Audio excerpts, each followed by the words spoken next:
Instagram. No te creus la d'Instagram Perquè per què? precisament Instagram és una xarxa amb més d'imatge que la de Twitter.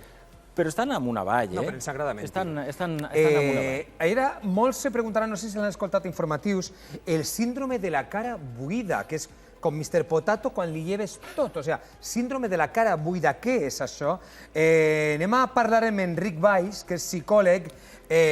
Enric Valls, de sobte avui parlem tots del síndrome de la cara buida. O sigui, el fet de llevar-te la mascareta provoca un efecte també psicològic? Sí, és la por irracional a llevar-se-la per vergonya o perquè simplement la creència de que l'altra persona va juzgar-la per veure la seva cara, no?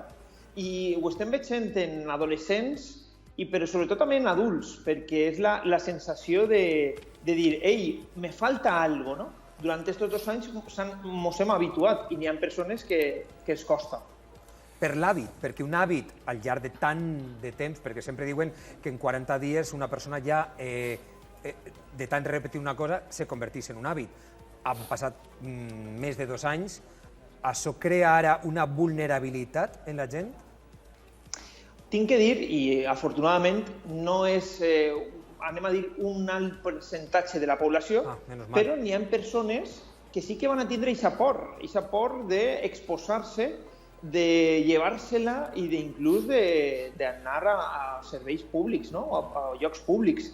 Aleshores, però bueno, és una qüestió que a poc, si la persona va afrontant-ho, va desapareguent, efectivament. Entre els primers 15 dies és la data idònia. Però és per por a la malaltia o por a sentir-se despullat?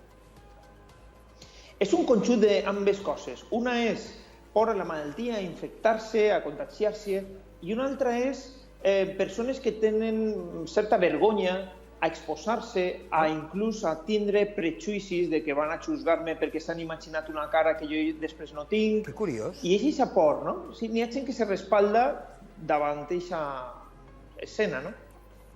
És curiós, Sí. no sé, estic buscant una relació.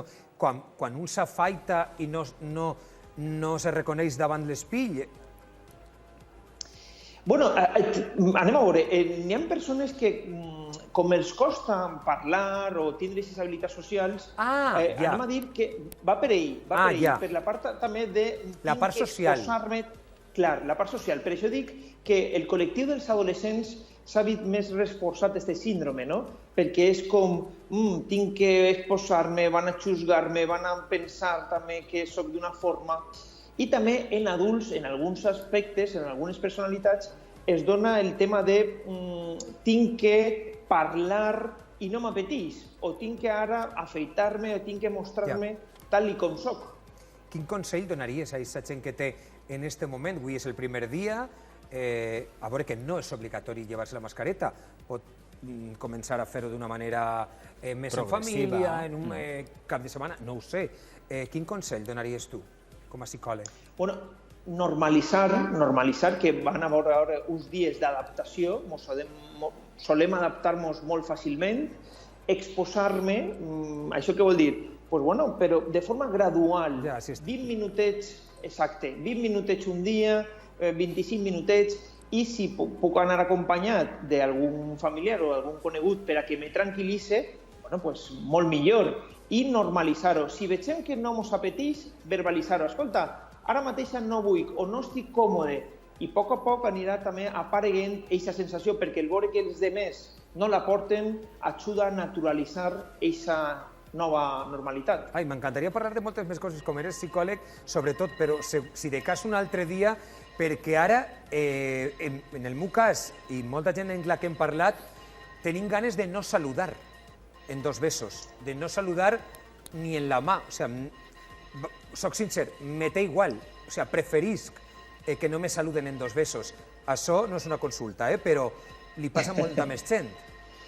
Sí, és molt comú degut a aquests missatges que hem rebut de la distància, de és millor no tindre aquest contacte físic, però insistís, sí, a poc anirem normalitzant-ho i ja la persona se sol adaptar molt fàcilment. Però bueno, sí, és normal, és quotidià. Moltíssimes gràcies, Enric Valls, per estar en nosaltres. Crec que és temps de psicòlegs. A vosaltres. És temps de psicòlegs. Gràcies. Una abraçada. Uns temes i uns altres. Com som les persones, eh? Hem de donar-nos permís per a més coses, per adaptar-nos als processos, com per exemple a Jo, si continuo a la distància social i no